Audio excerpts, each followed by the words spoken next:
ایک روز شوہر نے پرسکون ماحول میں اپنی بیوی سے کہا، بہت دن گزر گئی، میں نے اپنے گھر والوں، بہن بھائیوں کو اور ان کے بچوں سے ملاقات نہیں کی۔ میں ان سب کو گھر پر جمع ہونے کی دعوت دے رہا ہوں، اس لیے برائے مہربانی تم کل دوپہر اچھا سا کھانا تیار کر لینا۔ بیوی نے گول مول انداز سے کہا، انشاءاللہ خیر کا معاملہ ہوگا۔ شوہر بولا، تو پھر میں اپنے گھر والوں کو دعوت دے دوں گا۔ اگلے دن شوہر اپنے کام پر چلا گیا اور دوپہر 1 بجے گھر واپس آیا۔ اس نے بیوی سے پوچھا، کیا تم نے کھانا تیار کر لیا؟ میرے گھر والے 1 گھنٹے بعد پہنچ جائے گی۔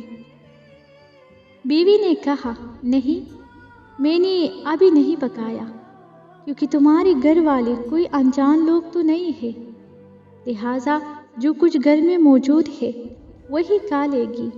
شوہر بولا، اللہ پاک تم کو ہدایت کرے، تو نے مجھے کل ہی کیوں نہ بتایا کہ میں کھانا تیار نہیں کروں گی؟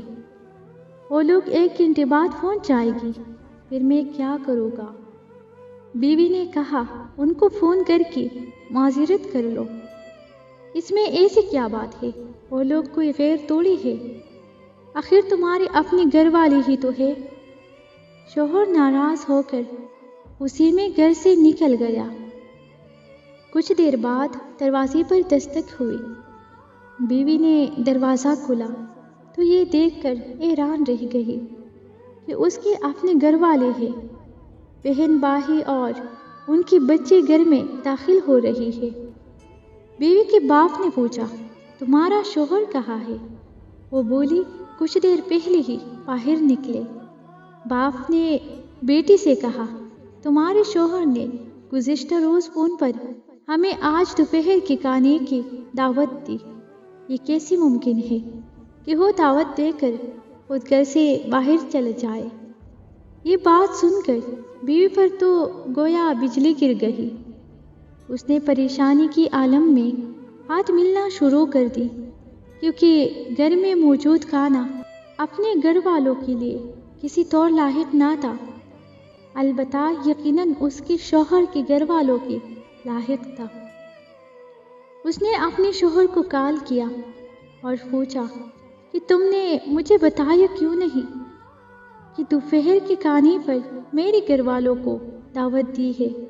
شوہر بولے، میرے گھر والے ہو یا تمہارے، فرق کیا پڑتا ہے؟ بیوی نے کہا، میں منت کر رہی ہوں، باہر سے کھانے کے لیے تیار کوئی چیز لے کر آ جاؤ، گھر میں کچھ نہیں ہے۔ شوہر بولا، میں اس وقت گھر سے کافی دور ہوں، اور ویسے بھی یہ تمہاری گھر والی ہی تو ہے، کوئی غیر یا انجان تھوڑی ہے، ان کو گھر میں موجود کھانا ہی کھلا دو، جیسا کہ تم میری گھر والوں کو کھلانا چاہتی تھی، تاکہ یہ تمہارے لیے ایک سبق بن جائے، جس کے ذریعے تم میرے گھر والوں کا احترام سیکھ لو۔ دوستو، لوگوں کے ساتھ ویسے ہی معاملہ کرو جیسے تم خود ان کی طرف سے اپنے ساتھ معاملہ پسند کرتے ہو۔